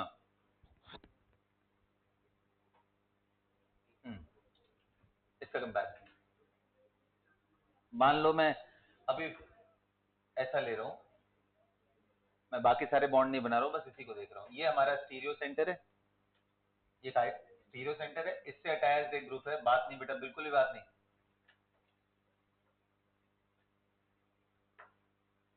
चलो अब देखते तुम लोग क्या करते हो। देखो पहला पहला आइटम सेम है, नेक्स्ट मेंबर कार्बन और next member hydrogen, next member. अब क्या करें, जिंदगी तो बेकार हो गई। इसमें बोलते हैं कि कभी भी ऐसा केस आ जाए कि जिसमें पहला एटम और दूसरा एटम भी सेम हो जाए, लेकिन उनके बॉन्ड ऑर्डर्स अलग अलग हों। पहला एटम भी सेम है और दूसरा एटम भी, बॉन्ड ऑर्डर अलग अलग हो, तो ऐसे डायरेक्ट कंपैरिजन मत करो। तो इन्होंने बोला इनको कंपेयर करने के लिए इसको सिंगल बॉन्ड इक्विवेलेंट में तोड़ो पहले। ध्यान देना, अगर ये ऑक्सीजन हो जाता है यहाँ पे ना, तो डिबेट ही खत्म हो जाती। सेकंड इसका ऑक्सीजन, इसका कार्बन, ही खत्म। फिर बॉन्ड नहीं तोड़ना है, पहला भी सेम दूसरा भी सेम, सिर्फ डिफर किस में कर रहे हो, बॉन्ड मल्टीप्लिसिटी में, बॉन्ड ऑर्डर में, कि कहीं बॉन्ड ऑर्डर 2 आ रहा हो, कहीं 3 आ रहा हो। तब क्या करेंगे, तो बोलते हैं apply a rule which is known as break and duplicate. क्या बोलते हैं, चलो और डुप्लीकेसी करते हैं। तो बोलते हैं कार्बन का जो ट्रिपल बॉन्ड था उसको सिंगल बॉन्ड में बना, इसमें कार्बन का डबल बॉन्ड था, इसको सिंगल बॉन्ड में चेंज कर दो, बाकी सारे एटम वैसे ही रहने देना। अच्छा, जब बॉन्ड तोड़ोगे तो नेचुरल सी बात है, एक बॉन्ड अगर इसका तोड़े तो दोनों की वैलेंसी एक एक खाली हो गई, तो उसको ऐसे दिखा दो। दूसरा भी बॉन्ड तोड़ा, वो भी वैलेंसी खाली हो गई, तो ऐसे दिखा दो। इसमें एक ही बॉन्ड तोड़ा था ना, तो इसकी एक और इसकी एक खाली वैलेंसी हो गई। बोलो, अब यहाँ क्या लगाना है, वो रूल ये बोलता है कि ये कार्बन किससे जुड़ा था, इस वाले कार्बन से, तो आप इसमें एक्स्ट्रा कार्बन लगाओ बस, कोई और एटम मत लगाना। ये किससे जुड़ा था, ये किससे जुड़ा था, now you have to compare this and this structure for getting the priority. तो ब्रेक एंड डुप्लीकेट समझना बड़ा सिंपल सा है, सबको सिंगल बॉन्ड में तोड़ दो, और जब बॉन्ड तोड़ोगे तो नेचुरल सी बात है कि इनकी वैलेंसी ओपन हो जाएगी। फिर भाई कार्बन मोनोवैलेंट तो होता नहीं है, टेट्रावैलेंट है, तो आपको दो बॉन्ड दिखाने पड़ेंगे। यहाँ कौन सा एटम जोड़ना है, ये जिससे जुड़ा था, ये ऑक्सीजन से जुड़ता, ऑक्सीजन जिससे भी जुड़ा हो उसको जोड़ना है। हाँ जी बोलिए, किसमें लिखा, तो CH2 यहाँ X लिखा तो है यार, नहीं इसलिए नहीं लिखा कि ये कार्बन हाइड्रोजन से जुड़ा ही नहीं था, ये किससे जुड़ा था, जो तुमने बॉन्ड तोड़ा उसमें कार्बन किससे कनेक्टेड था, कार्बन से, तो हम उसी एटम को यहाँ पे लटकाएंगे। किसकी, अब उसकी बात कर रहे हैं ना, अभी तो बस मैं तोड़ना सिखा रहा हूँ। अब प्रायोरिटी देखो कितना आसान हो गया, ऐसे कर लेने के बाद कितना आसान हो गया। देखो इसके आगे जाओगे तो ये नंबर 1 सेम है। अब नंबर 2 पे कितने लोग कह रहे हैं, यानी अल्फा अल्फा सेम, बीटा पे कितने लोग कह रहे हैं 3 कार्बन है, और यहां बीटा पे सिर्फ 2 कार्बन। तो बताओ किसकी प्रायोरिटी बेटा, ऊपर वाले की, ये 1 हो गई और ये 2। इसको कंपेयर करने का तरीका ये, क्या समझ में आया, लिखो, if the first and second atom attached are same, मतलब identical for both, if the first and second directly attached atom are identical for both groups, but they differ in bond multiplicity, but they differ in bond multiplicity, but they differ in bond multiplicity, तो क्या करेंगे बेटा, then what will we do, then tell me, then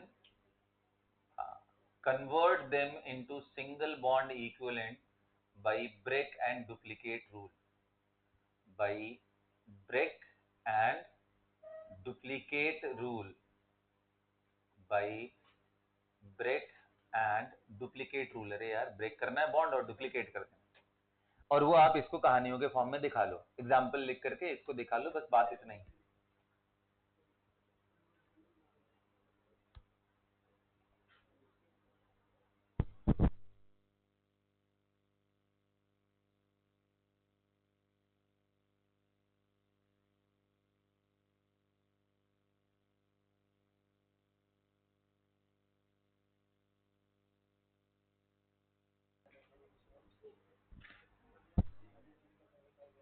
चलिए बेटा, note कर लिया आप लोगों ने, तो यही था बेटा क्या, CIP रूल। एक दो एग्जाम्पल देख लेते हैं EZ के, and we are done with EZ।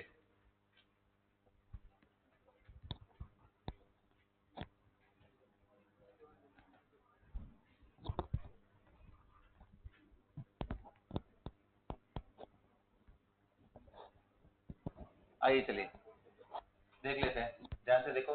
तुम लोग बताओ जल्दी, ये बताओ अगर C डबल बॉन्ड C, ध्यान से सुनो, CH3 इधर है, HNH इधर है, तो बताओ पहले तो ये बताओ सिस है या ट्रांस है? सिस है या ट्रांस? क्या बात कर रहे हो तुम लोग? ट्रांस है क्या? सिस है? ओके जी, what is this? It is trans. पहले तो ये ट्रांस, क्योंकि देखो identical group on opposite side is termed as trans. अब सीआईपी रूल से इनका प्रायोरिटी डिसाइड कर लो ईजेड के लिए। तो बताओ ईजेड में ये क्या होगा? तो यार ये नंबर 1 पड़ेगा और ये 2 पड़ेगा ना, और इसमें नंबर 1 एंड 2। बताओ 1 एंड 1 अपोजिट साइड, तो क्या हो गया ई।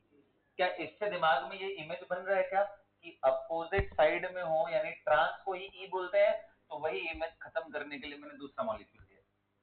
बताओ इसमें ये सेम ग्रुप अपोजिट साइड है तो इसको क्या बोलेंगे? ट्रांस। ये सुनो, अब आओ इसका और इसका नंबरिंग करते हैं, ये 1 और ये 2, इन दोनों में बताओ मोटो। ये ऊपर वाला 1 है, इस पे बताओ 1 1 सेम साइड, तो इसको क्या बोल रहे थे? मतलब ट्रांस एंड ई का कोई रिलेशन। इसीलिए मैंने पहला एग्जांपल ही आपके सामने ऐसा पटक दिया ताकि दिमाग से निकल जाए, ऐसी गलती नहीं। हाँ जी, या तो क्वेश्चन आएगा इजेड या तो आएगा सिस ट्रांस। सिस ट्रांस बताना हो तो identical group same side, identical group not priority. And जब इजेड बताना हो विच इज आईयूपीएसी रिकमेंडेड, तो आपको क्या देखना पड़ेगा? बोलो, priority order by CIP rule. वो अगर सेम, क्या बेटा? 3 साइड में सेम ग्रुप?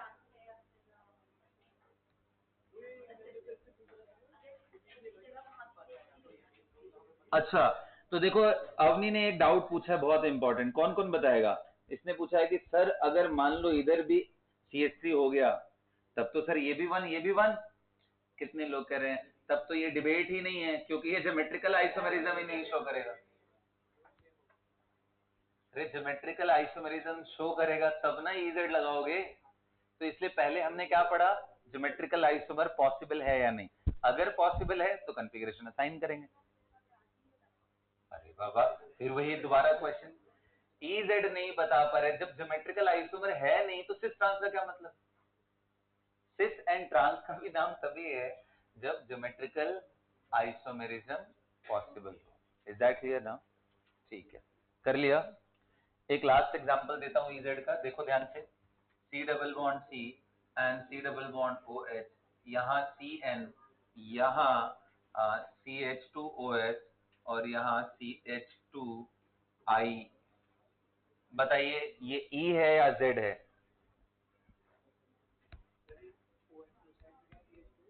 ये CH2 के बाद OH है बेटा। Tell me it is E और Z?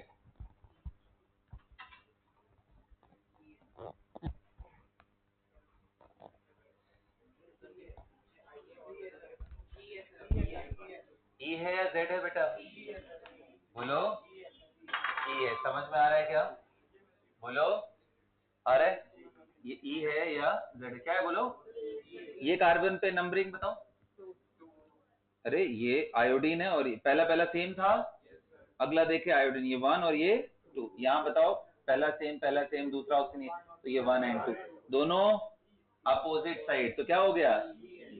आ गया समझ में? Z सेम साइड वाले को बोलते हैं E, अपोजिट साइड। क्या सबको क्लियर है? चलो अच्छा एक और एग्जांपल बढ़ाते हैं थोड़ा।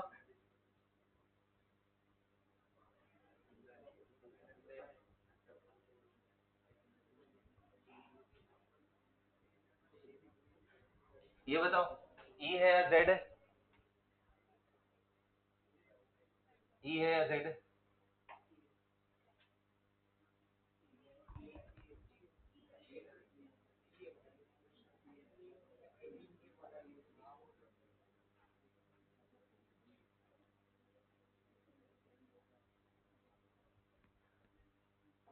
अरे बाबा, मैंने यहाँ 1 4 पे कनेक्ट किया, यहाँ 1 2 पे कनेक्ट किया।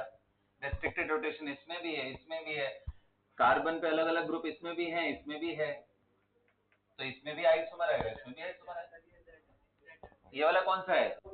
तो देखो I1 एंड ये 2, I1 एंड ये 2 कौन सा हो गया? E। अपोजिट साइड दूर दूर है, ये बताओ। ये 1 है और इन दोनों में ये 1 है, सेम साइड तो Z हो गया। सभी को आ गया क्या? हाँ, सबको आ गया क्या? किसी को कोई कंफ्यूजन नहीं लग रहा है? कौन सा 3 4? ये दोनों स्टीरियो कार्बन है बेटा। हाँ हाँ, और कौन? और तो बाकी कहीं डिफरेंट, बाकी ये देखो यहाँ हाइड्रोजन हाइड्रोजन है, इससे कोई मतलब है नहीं, इधर ऐसे इससे कोई मतलब नहीं। सबको आ गया क्या क्वेश्चन? तो एक आंसर करो, तो लिखो find the total number of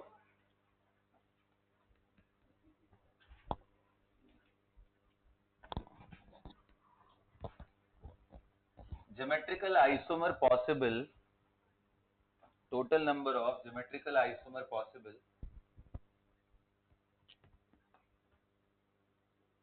for the following molecule।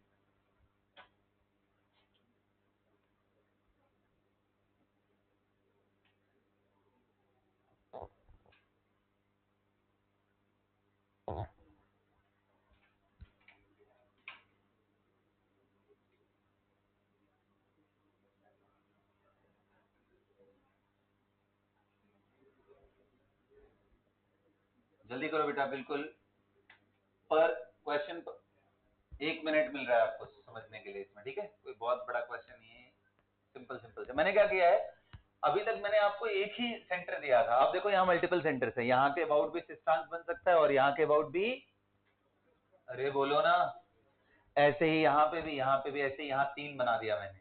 आपको बस बताने हैं इस मॉलिक्यूल के ज्योमेट्रिकल आइसोमर्स कितने होंगे, कोई बॉन्ड तोड़ के सिर्फ स्पेस में इधर उधर करना है हमें, ये नहीं इधर मिथाइल उठा के उधर तीसरे पोजीशन पे लगा दिया, वो मत करना। टोटल आइसोमर नहीं पूछे मैंने क्या पूछा? सिर्फ ज्योमेट्रिकल, मतलब जो जहां जुड़ा है वहीं रहने दो, सिर्फ ऊपर नीचे कर सकते हो, सिर्फ सिर्फ ट्रांस कर सकते हो, इसके अलावा कुछ नहीं कर सकते हो। तो आप बताओ इसके कितने बन रहे हैं ऊपर वाले के, चलो देखें क्या आंसर करते हो तुम लोग। मतलब इस तरह के कितने मॉलिक्यूल बन सकते हैं नेचर में जिनकी फिजिकल प्रॉपर्टीज अलग अलग होंगी, बनाइए देखें।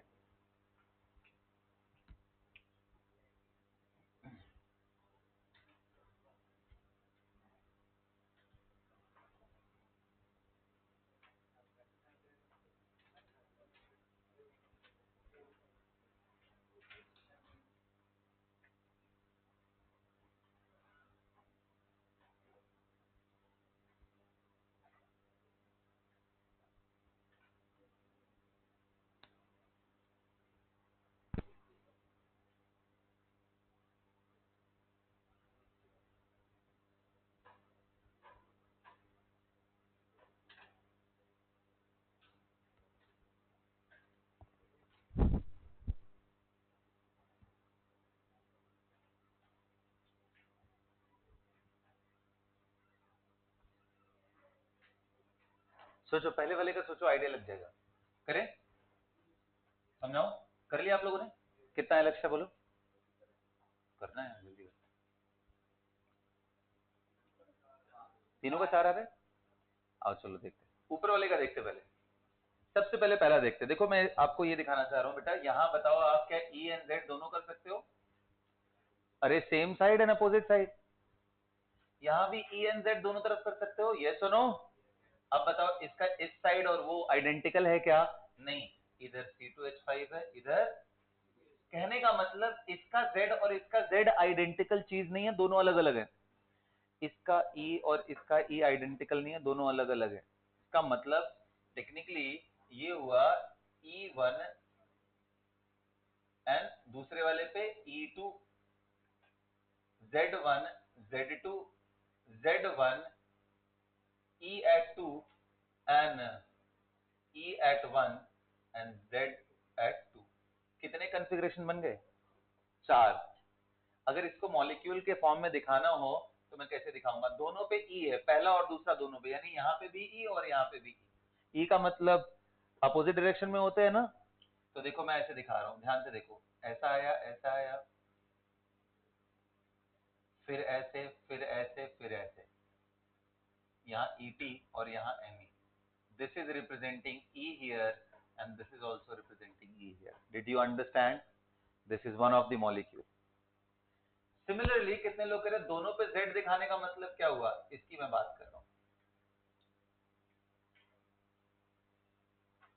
ये हो गया Z. ये कैसे Z हुआ? अरे यार अभी सिखाया ना, उसके हिसाब से करेंगे. बताओ, इन दोनों में नंबर 1 नंबर 2, इन दोनों में नंबर 2 एंड नंबर 1. बताओ 1 1 सेम साइड, इसलिए क्या हो गया Z. इस पे जब आओगे तो इसका नंबर एंड इसके हाइड्रोजन का नंबर देखोगे तो ये 1 और इधर ये 1 1 1 सेम साइड में, तो इसलिए ये भी क्या हो गया Z. तो Z वाले क्राइटेरिया के अंदर अगर आप देखोगे तो ऐसा ऐसा बन रहा होगा, यानी सिस वाले में ऐसा ऐसा, तब जैसा स्ट्रक्चर बन रहा होगा. ट्रांस वाले में स्टेयर लाइक स्ट्रक्चर बनेगा. तो मैंने ये दो दिखा दिया. अब इसको दिखाना हो तो पहले वाले में Z यानी टब बनाओ, दूसरे वाले में स्टेयर बनाना है तो ऊपर की तरफ जाओ. ये बन गया यहाँ Z, यहाँ ET था और यहाँ ME था, ये सेम सेम. तो क्या ऐसे ही समझ में आ गया, बाकी आगे बताने की जरूरत नहीं है. तो कितने बन गए, 4 बन गए. इसका एक फॉर्मूला भी होता है कि अगर आप ना ये काउंट कर लो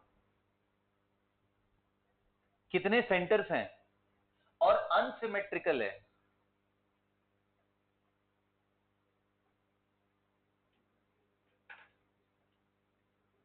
GI कितना होता है 2 के पावर n, जहां पे n क्या है, नंबर ऑफ ज्योमेट्रिकल सेंटर. लेकिन ये किसके लिए लगाओगे, अनसिमेट्रिकल मॉलिक्यूल के लिए. ये नंबर ऑफ क्या है, GI. डायरेक्ट भी लगा सकते हो और नहीं तो बना बना के भी देख सकते हो यार, ऐसा कोई बहुत ज्यादा इसमें टेंशन नहीं लेना.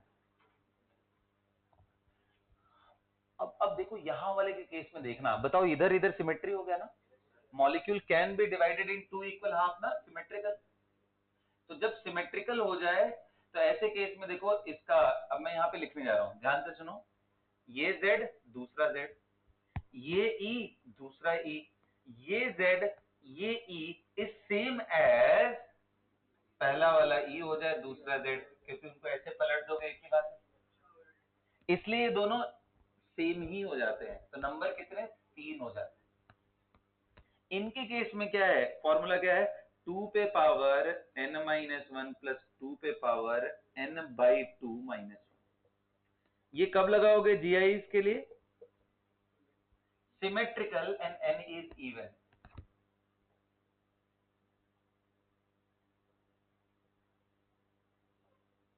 व्हाट इज n, n क्या है, कितने सेंटर हैं जहां के अबाउट हम EZ कर सकते हैं, वही n है यहाँ. आई होप आपको समझ में आया होगा जो मैं कहना चाह रहा हूं. दोनों तरफ सिमेट्री हो जाएगी तो प्रॉब्लम क्या है, क्योंकि इसको लिखना और इसको ऐसे सिर्फ फ्लिप कर दो, क्योंकि इसको फ्लिप करोगे तो ये मिथाइल इधर आ जाएगा, ये इधर आ जाएगा, बात एक ही है. लेकिन उसमें इथाइल था तो इसलिए दोनों अलग अलग चीजें थी, इसलिए इनका Z इसका E is not same as इसका E एंड इसका Z, जबकि यहाँ पे दोनों सेम हो जाएंगे, इसलिए नंबर ऑफ आइसोमर रिड्यूस हो जाता है. और अगर n की वैल्यू ऑड हो जाए 1 2 एंड 3, देखो n की वैल्यू यहाँ पे कितनी है, इनके केस में बना के देखना, इसमें भी सिमेट्री आएगी. और इसका फॉर्मूला मैं बता दे रहा हूं, 2 पे पावर n माइनस 1 प्लस 2 पे पावर, ध्यान से सुनो, n माइनस 1 बाई 2, पूरे पूरे पे n माइनस, क्योंकि देखना बेटा n ऑड है तो ऑड में से 1 एक कम करोगे तो इवन हो जाएगा, इवन बाई 2 करोगे तो एक वैल्यू आएगी.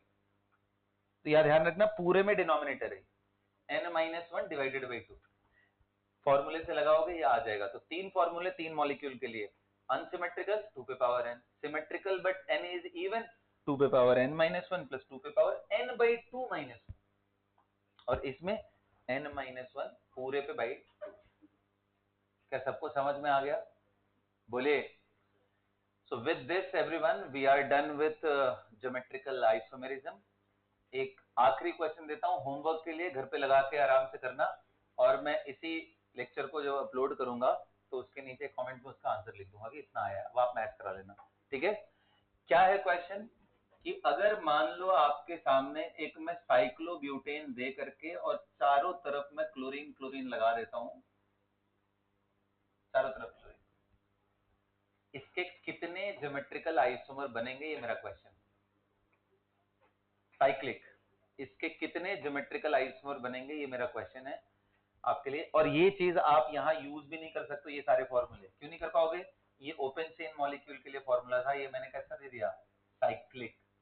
तो साइक्लिक में आपको बना बना के देखना पड़ेगा कितना रिलेटिव डिस्टेंसेस अलग अलग आ रहे हैं। बहुत इंटरेस्टिंग क्वेश्चन है, बोलो। ठीक है, तो इसको करना, ये लास्ट है, एंड इसको अच्छे से नोट कर लो, and we are done with the question.